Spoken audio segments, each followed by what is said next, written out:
Kamera ready, sound ready, 3, 2, 1, action.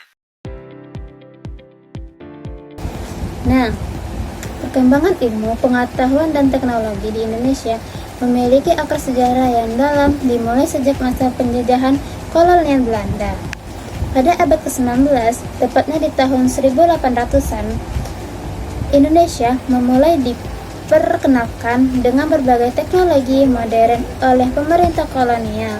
Meskipun masa tersebut dikenal sebagai periode yang sulit bagi rakyat Indonesia, ada aspek positif yang muncul, yaitu pengepalan teknologi yang dapat menunjukkan pengetahuan masyarakat. Nah, di sini ada juga masa penjajahan. Pada masa penjajahan Belanda membawa berbagai inovasi teknologi ke Indonesia, termasuk dalam sektor pertanian dan industri seperti pabrik gula, pendidikan, dan pengenalan teknologi. Nah, selain itu, pemerintah kolonial menambahkan ilmu pengetahuan melalui pendidikan formal. Penggunaannya, kelangsungan teknologi masyarakat diperkenalkan pada berbagai alat dan sistem. Perkembangan pasca kemerdekaan. Setelah Indonesia merdeka pada tahun 1945, perkembangan iptek mulai menunjukkan kemajuan yang signifikan. Akses terhadap pendidikan dan teknologi semakin terbuka dalam berbagai lembaga penelitian didirikan untuk mendorongkan inovasi yang baru.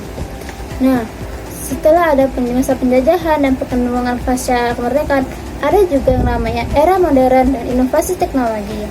Nah, memasuki abad ke-21, perkembangan iptek di Indonesia semakin pesat dan kehadiran teknologi, informasi, dan komunikasi.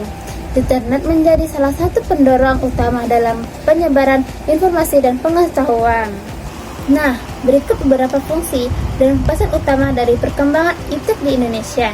Yang pertama ada peningkatan kualitas hidup, yang kedua pengembangan ekonomi, yang ketiga ada pemecahan masalah sosial dan peningkatan infrastruktur, dan yang terakhir adalah inovasi dan riset. Bingung kan dengan yang kusebutkan tadi? Apa sih penjelasannya dan apa sih artinya? Apa coba? Nah, nggak ngerti kan? Sini biar ku jelaskan. Nah, yang pertama ada meningkatkan kualitas hidup, adalah proses yang bertujuan untuk meningkatkan kesejahteraan individu dan masyarakat secara menyeluruh, yang meliputi berbagai aspek seperti kesehatan, pendidikan, ekonomi, dan lingkungan.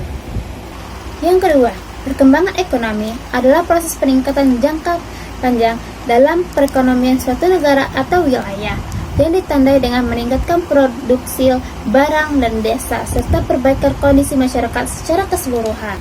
Pemecahan ketiga, ada pemecahan masalah sosial dalam bentuk yang lebih besar sebagai pemecahan masalah bagaimana yang terjadi di lingkungan alami seperti kehidupan sehari-hari, yaitu pasti ada pemberdayaan masyarakat miskin, menguatkan nilai-nilai sosial, menegakkan hukum, peningkatan pendidikan, fasilitas kesehatan.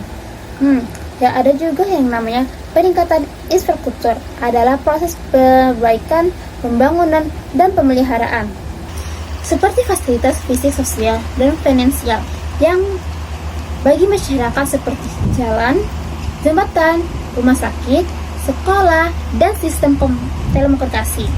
Nah, yang terakhir adalah inovasi dan riset, adalah proses penemuan dan pengembangan yang sistematik untuk menciptakan ide, produk, yang atau solusi baru yang bernilai tambah dan dapat memberikan dampak positif bagi masyarakat dan perkembangan bangsa Indonesia.